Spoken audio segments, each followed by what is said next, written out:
We have a real rarity for you this morning, a chat with the legendary David Gilmour of Pink Floyd, the great British band that sold more than 200 million records. Well, he's formerly of Pink Floyd, that's over now, and he's just out with his first solo album in nearly 10 years.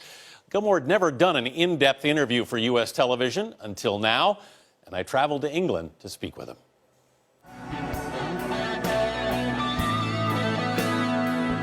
On his own, and with Pink Floyd, David Gilmour has been making music for more than 5 decades now. In the whole process of the birth of a song and the performance of a song, what's the most thrilling part of it for you? When you realize that you have a little germ of an idea that is, has, I suppose I can only say, has a little taste of magic to it.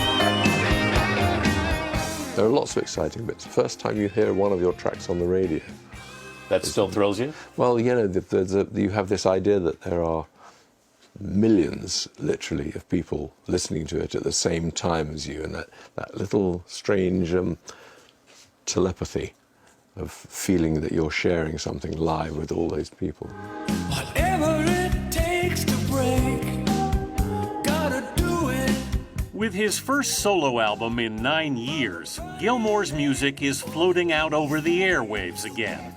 Rattle That Lock was recorded mainly in his home studio. How does it work when you start writing? Mostly I have recorded a track, a song, without words. It's the San Francisco of England. Gilmour, who lives in the English seaside town of Hove, then shares his music with his wife, the British novelist Polly Sampson, who for 20 years now has written most of his lyrics.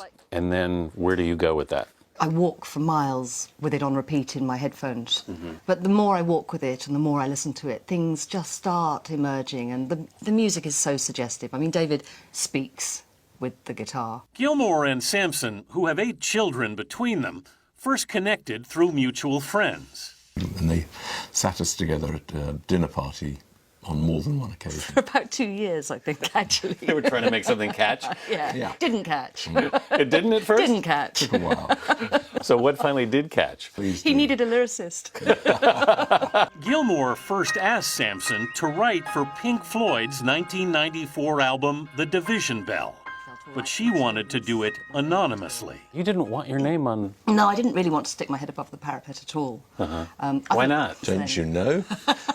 You didn't want to be a target. I just didn't really want to be a target, no. Big shoes to fill, you know, Syd Barrett, Roger Waters. So let's get to it. But she's filled them. In the title song of Gilmour's new album, Sampson took inspiration from Milton's Paradise Lost. What did you think when you heard it? Oh, terrific. When she finally told me what it was all about. Something I never knew. Another song, A Boat Lies Waiting, emerged as a tribute to Pink Floyd keyboardist Rick Wright, who died in 2008. You know, we've missed Rick as a friend and as a person, but I think it was at that point that you realised exactly what you'd lost in terms of music. You know, 50 years of reading each other's musical minds. And yeah, you develop a sort of... telepathy. Yeah, I do miss that. Gilmour was 21 when he was asked to join Pink Floyd in 1968 because the band's lead songwriter, Syd Barrett, who'd experimented with psychedelic drugs, was exhibiting increasingly erratic behavior. You'd been friends for a while. Yeah.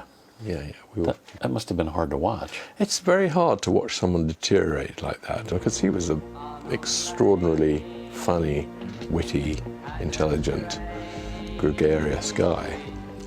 We had hitchhiked around the south of France and stayed in campsites and busked on the seafront and been arrested for our troubles in Saint-Tropez. And so we'd spent a lot of time. We were friends from about 14. So how did you feel as that was going on? It felt tragic. That someone was, because it felt permanent. It felt that whatever was happening to him was a rapid deterioration of his mental faculties. Barrett would leave Pink Floyd soon after. There was quite a long period of time when I was basically playing Syd's songs, playing more or less his guitar parts and singing his his words. I don't know how long it took for me to find my own sort of voice. Did you know when you'd found it? I can remember a moment when I suddenly started liking my own voice. And that was quite weird, because, you know, that thing when you hear your voice, you sort of, oh God.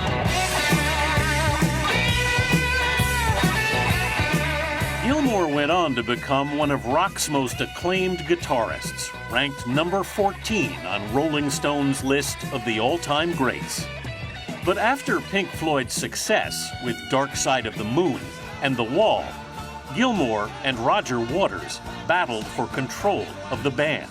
Are there some difficult moments? Yes. How do you get around them? We pretend they're not there. We certainly don't face up to them in an adult way, if that's what you mean. Waters quit Pink Floyd in 1985. A bitter legal battle followed, and he wouldn't play with the group again until the Live 8 concert 20 years later. Gilmour and Waters have since reunited at charity concerts. A couple of years ago, you played with Roger. Roger played with you. Are you guys okay?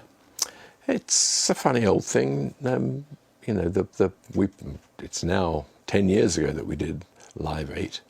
That was it was good to be on a more or less friendly basis again after years and years of difficult times.